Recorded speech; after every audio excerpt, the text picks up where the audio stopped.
Welcome to Smart in the City, the Babel podcast. I am your host, Tamlin Shimizu, and really at Babel, we aim to connect the players in the smart city industry with high quality information and ideas through our platform and services. This podcast is really an extension of this goal and mission to drive the change for a better urban life. First, a quick announcement from Babel.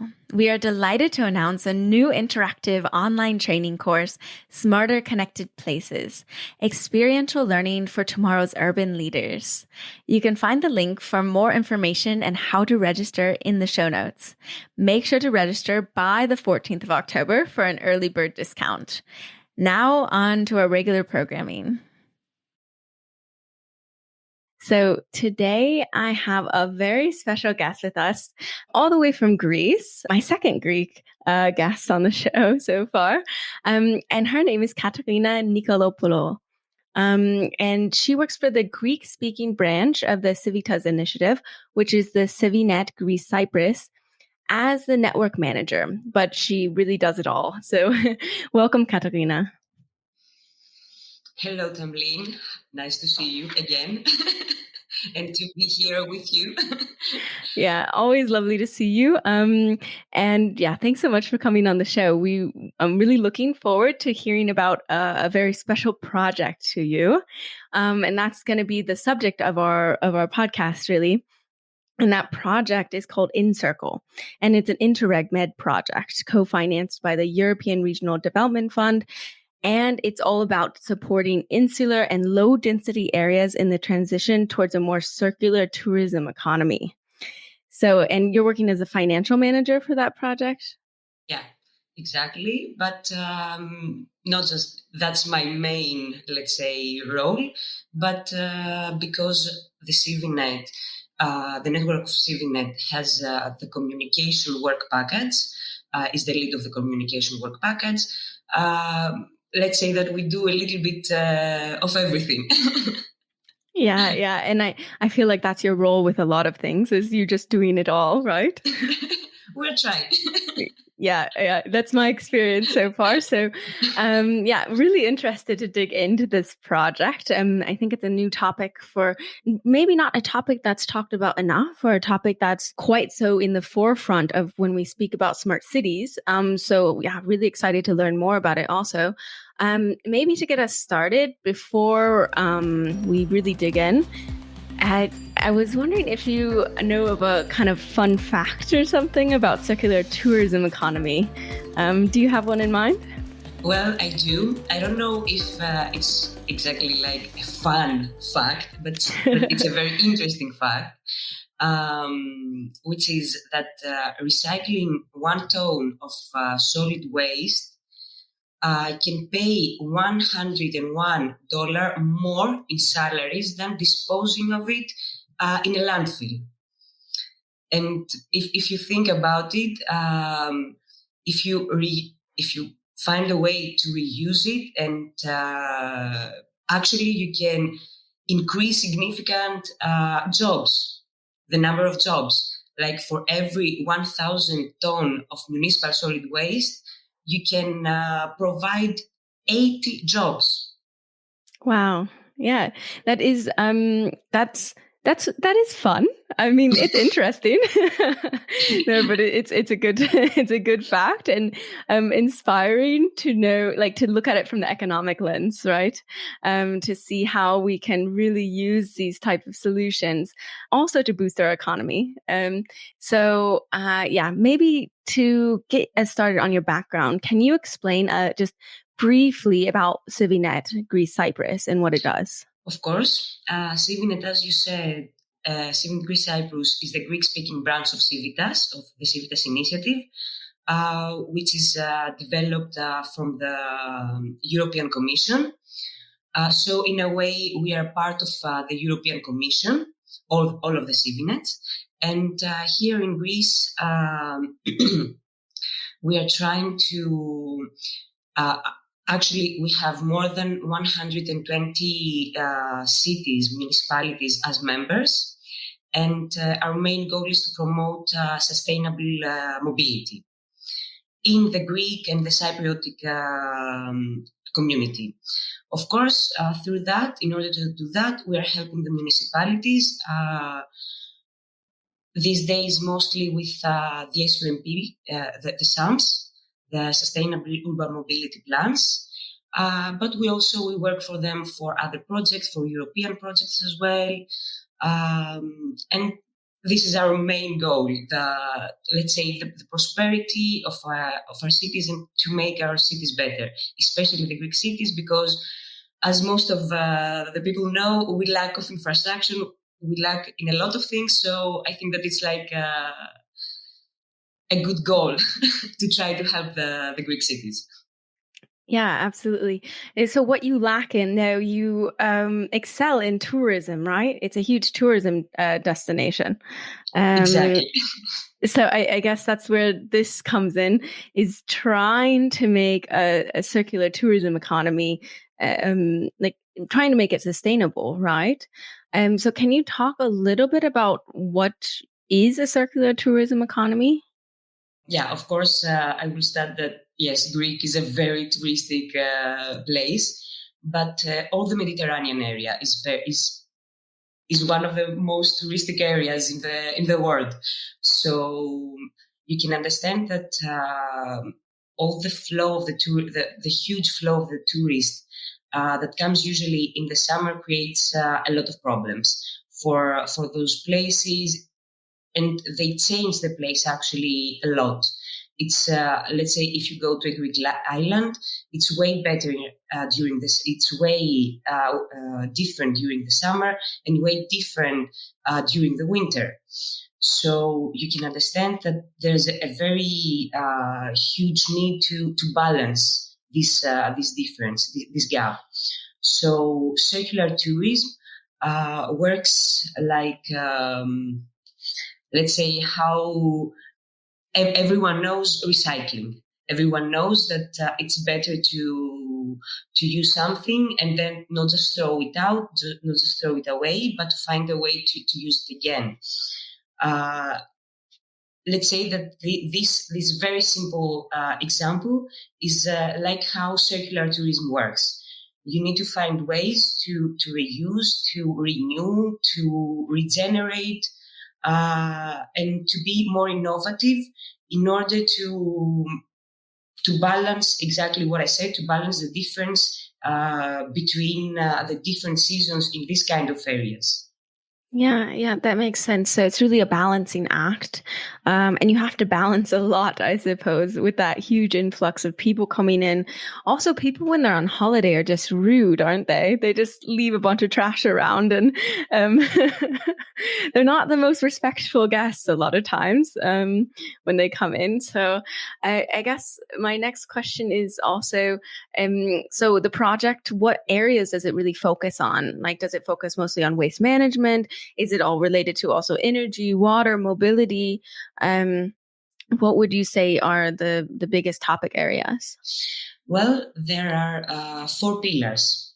And at least this is how we perceive it at the INCIRCLE project.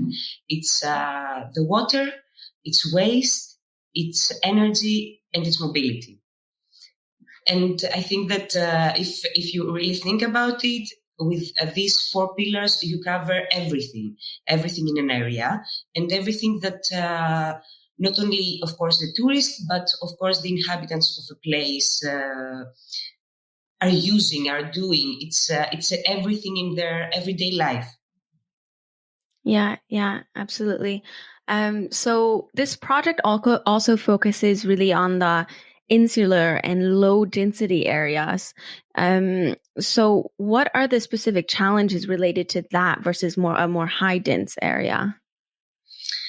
Well, usually in a place, let's say in an island, but in a big island, or in a place in a city that it's next to the sea and it's a big city.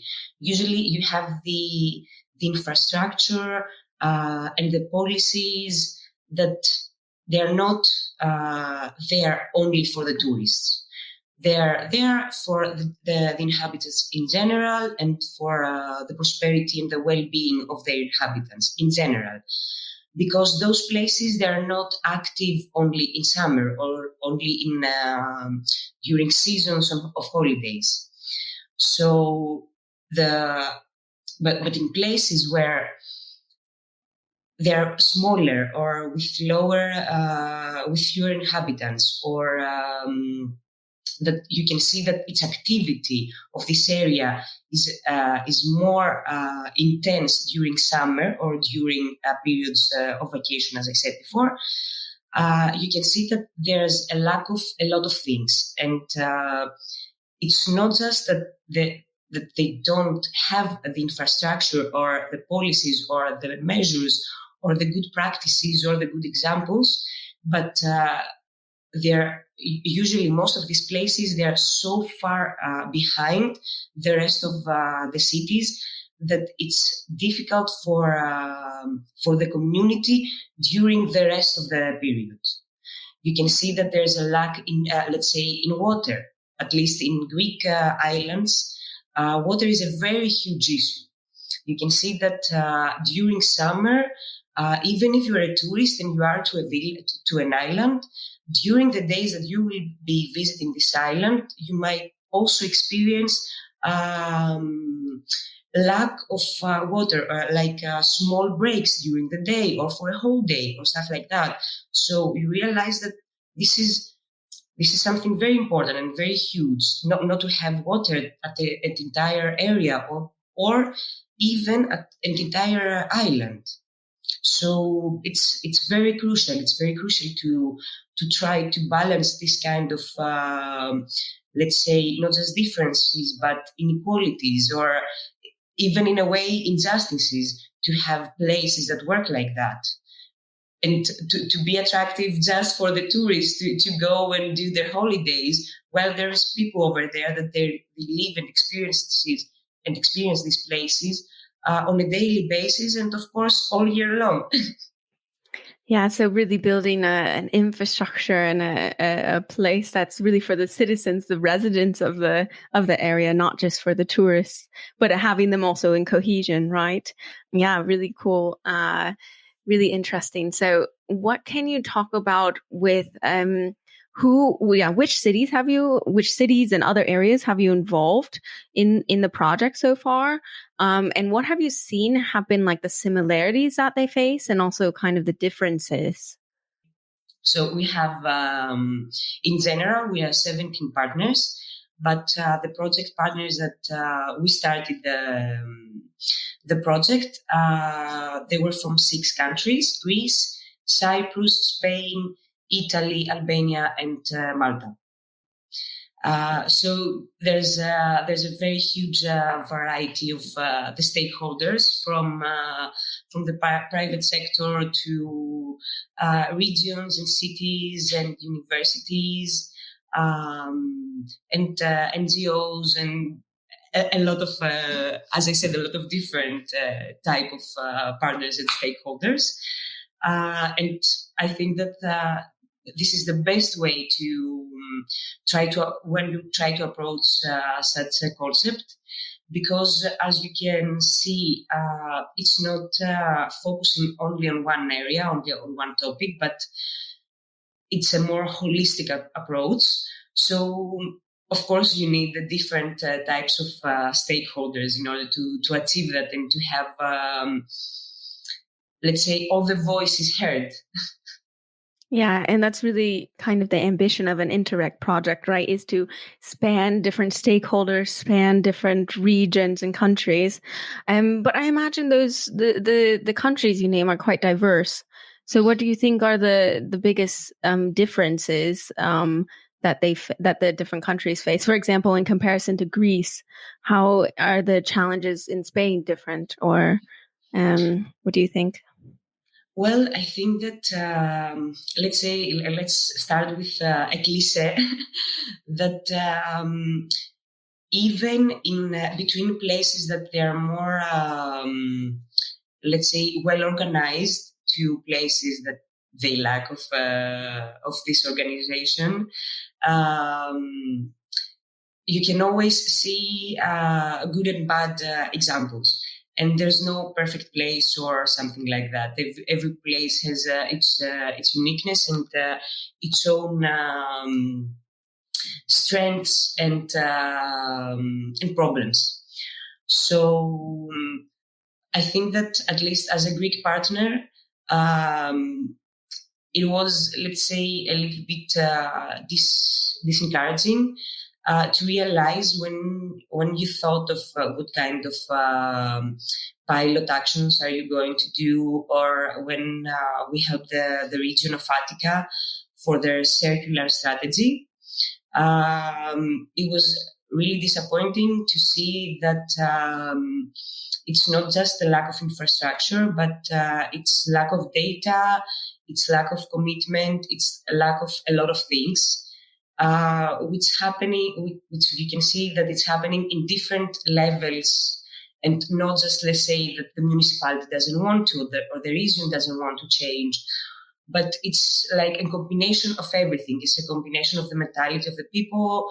It's, of course, the political commitment.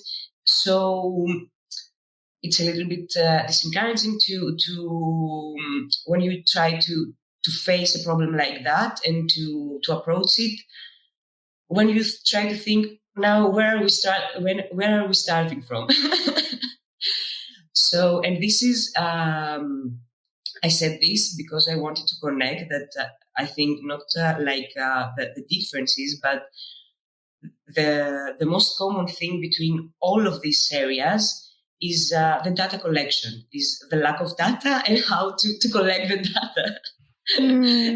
I think this is the most common thing for everyone.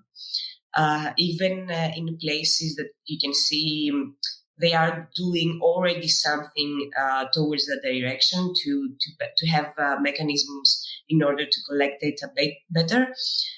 You still think you can still see that we have a long way to go.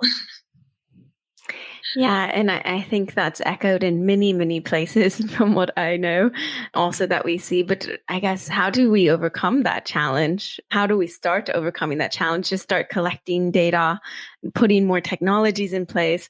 What do you think is the best way to start like solving that challenge?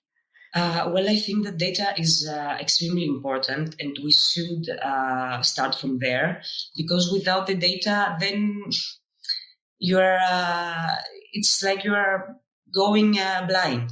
Yeah, shooting in the dark. Yeah, exactly. You don't know where to start, what to do, what are the, let's say, your weak points in order to improve them. It's not just, you don't just need to just know that, okay, I have a problem there. You need to know why, you need to know how, you need to know how this problem was created. So you actually need data. And if you have that, and I think that nowadays we're in the 21st century, it's quite easy. It's not just easy to collect them, but it's more easy than years ago, because nowadays you have the technology and you have the tools, and so many different tools in order to collect to collect data. So I think let's start from there. And if you have that, then in one way or the other, everything will fall in place, because after that, you know what you need. You know not just what you need, but in which areas you need to focus. So it's, let's say, it's going to make your life easier. And when you actually see the numbers, it's also like a wake-up call. Because if you don't see the numbers, ignorance is a bliss, Yeah. But when you actually see the numbers, then you can have a better overview of the topic you try to approach. And, after that, the one thing will follow the other. Yeah, absolutely. I think we've seen that time and time again in our experiences as well, that also collecting the right data, right? So there's something to be said also, not just for collecting data just for the sake of it, but really actually pinpointing what do we really need to know and moving forward from there. So yeah, I love that point. Do you think that's one of the biggest lessons learned from this project, or what would you say, like taking away the lessons from this project? What can you recommend and give advice for others that are tackling similar challenges? Well, yeah, I will start from data, but I will say something more in general, more generic, that usually when you try to approach topics like that, you are not going to invent the wheel. Mm-hmm. There are a lot of practices. There's a lot of good examples out there, and there most of the things that also the INCIRCLE is focusing on. Besides, of course, the methodology that we've created, or the knowledge platform, or the participatory tools, it's all of this knowledge that we've learned, is that most of the practices, they're already somewhere being used. I mean, recycling is something that we already know. In islands, to reuse, let's say, the rainwater, it's something that it's happening through the ancient years. So we are not reinventing the wheel or anything like that.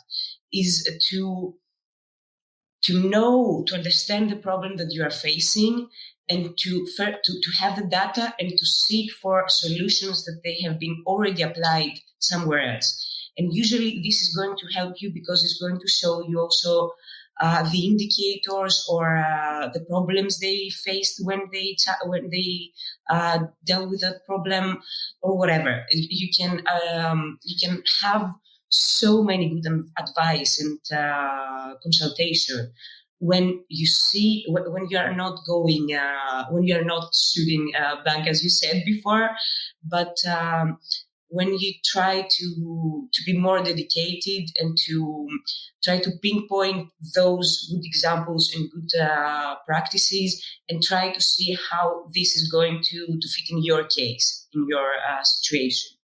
If you start from there, because there's also no way to go big overnight. You're not going to change everything overnight. All of these things, all of these issues, you need time. And you also need to be very committed to actually make the change, and not just start with it and get lost somewhere in the way.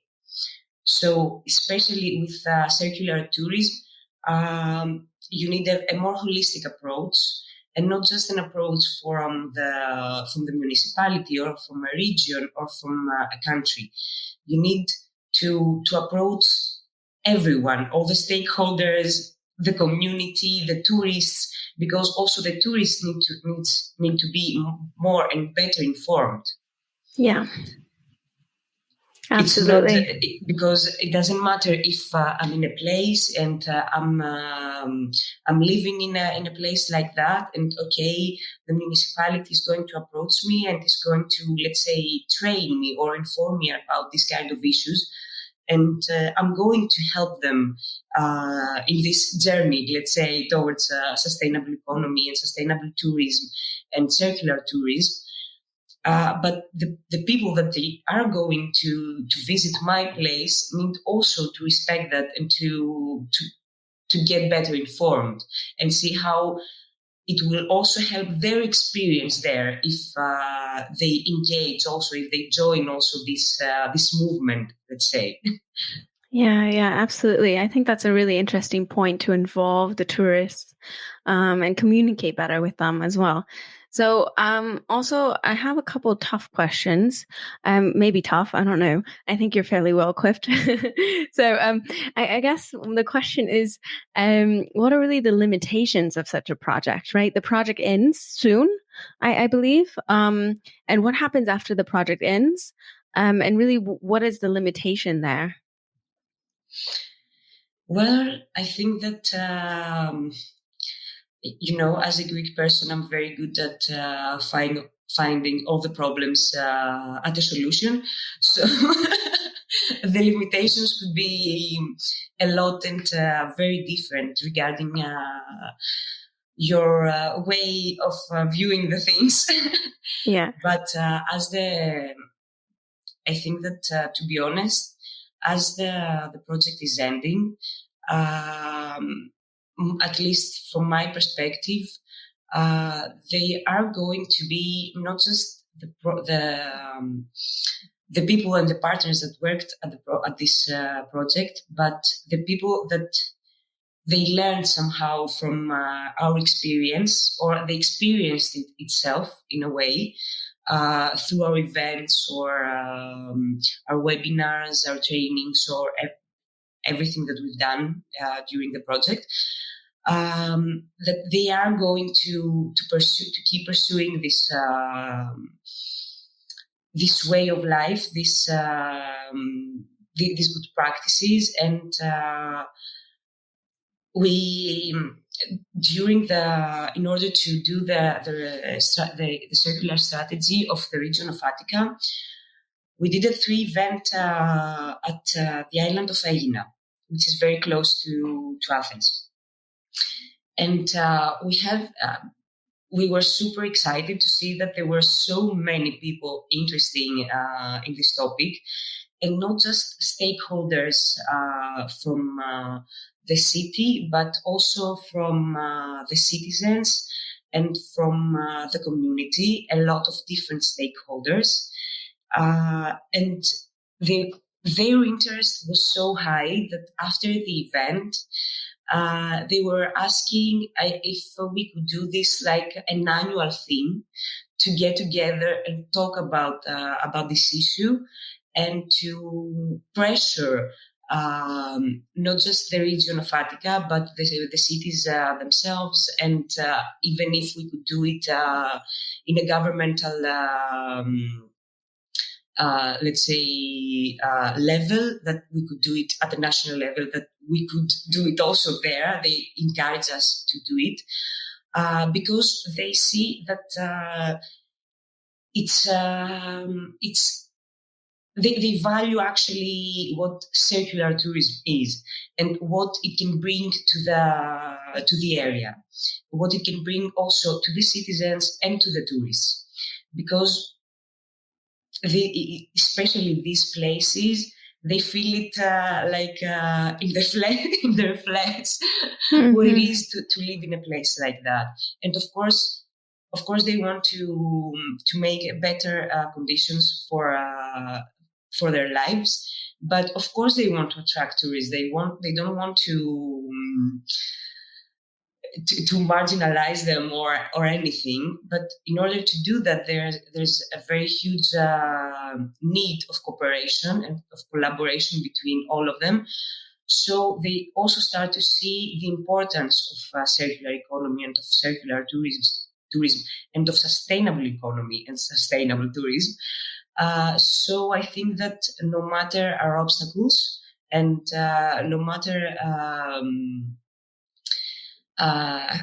what the big issues will be in order to continue in that road, the people are committed, and the stakeholders are committed to keep on that route, to keep on that path. So I don't think that it's the barriers that they are going to face are important, because we're facing barriers in whatever we are going to do. So I think that if they pressure and if we pressure towards a direction, we will be able to deal with everything, like with all the barriers and all the problems and everything. Very positive, very positive. I love the spirit. So one last question in our main kind of interview part, and that's a bit critical on, can tourism actually really be sustainable? What do you think? I think so, yeah. Because as I said, at this 3-day event on Aegina Island, we did actually do, let's say, our work and vacation at the same time in a very sustainable and circular way. We went there using, not by cars, but with bicycles. And while we were there, we used bicycles, and we did hiking. We go for hiking, and we were trying, of course, at every place that we went to eat, that there were no leftovers, or the leftovers, they're going to be used in a way again. Even for animals or something like that. And during our stay there, we try not to use plastic bottles. So even from a small point of view, there's always something you can do. So I think that there's definitely that it's very possible and doable to actually achieve sustainable and circular tourism. Good. I hope so. I can see both sides of the argument, honestly. I mean, I love to travel personally. These days, I mostly travel for work. And, I do try to travel in a way that's, more circular and try to be conscious of these decisions. But I do notice, when I'm traveling, I use a lot more when I'm on the road than when I'm at home. It's just harder to do these things. Maybe you get more takeout boxes or whatever it might be, right? So I think a little bit falls on us, like the travelers, right? But it also falls on the cities and the regions to make it more easily accessible to make these decisions as well. So good. I hope. I wish you all the best with all of this. I'm really excited also to someday go to Greece and see the islands. I've been to Athens actually with you. Thank you for that invite. Also, I was in Greece because Katerina invited me, by the way. So now we will move on to our last segment. It's a fun segment called Trial and Error. Trial and Error. What went wrong? What mistakes were made along the way? And more importantly, what lessons were learned? I think we touched on this a bit, but maybe you have one misstep, or it could be a funny misstep, or it could be a not funny misstep. It doesn't matter. But maybe you have some kind of misstep in the project that you were like, ooh, we should have done that differently. Do you have anything? Well, to be honest, because of the INCIRCLE project, the lifetime of the INCIRCLE project was during the pandemic. I think that if it wasn't this situation, we would have more do's and don'ts. Yeah. Because we would be, more out there in those places, in those cities, that they also did the pilot actions in order to see what went right or what went wrong. But at least from what we've experienced until now, I can say that a lot of things went right. Went right. Hey, things going wrong are also not bad. In my viewpoint, the things going bad is where you learn the most lessons. So it's also okay. But no, that's true. That's very true. But that's not what I wanted to say. Oh, okay. Good. So yeah, a lot of things went right. Yeah, a lot of things went right, and you could see that especially from the cities that they did the pilot actions. The city of Larnaca, Rethymno, Himara, Palma, and Gozo. The pilot actions that they did, they were very accepted from the community and from the people, and also from the tourists. So I think that those actions were, I could easily say that they were a success. And in some cases, I think a very huge one. But for the, let's say, the things that went wrong and what we can do better, I think that this is something that we've experienced more in an organization level. And especially while working on the regional and national strategies, that you can see that there's a lack of how to say it, I'm going to need a minute. Sorry. No worries, no worries. Let's say it's not that common for the regions and also national level to have already policies and plans in order to tackle this kind of problems. Mm-hmm. So you can see that at some times there might be some recommendations or even some laws, but you can see that they're not actually implemented. So I think that this is the most, let's say,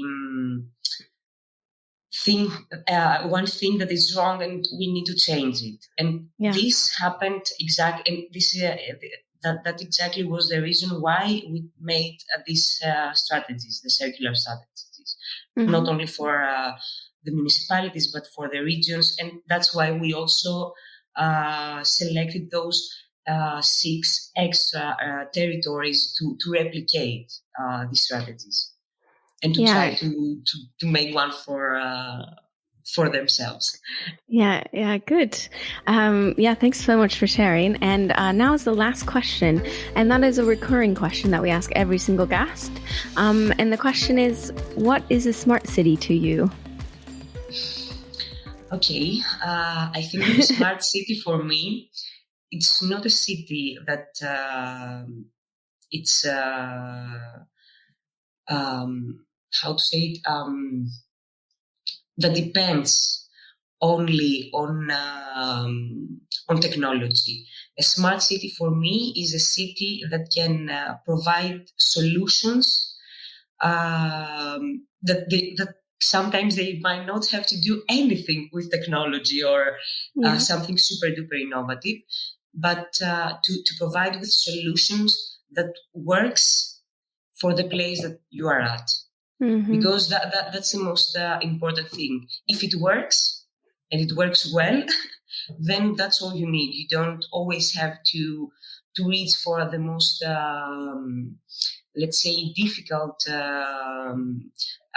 solution or the most complicated one, or even a solution that it's entirely something technological. Sometimes, or maybe something very simple is the best way to go. So I think that for me, this is a smart city. Yeah, perfect. I agree with you there. So with that, our time is out. That went by quickly for me. Hopefully it did for you too. Thank you so much. Thank you so much for taking the time to talk to us today. I really appreciate it.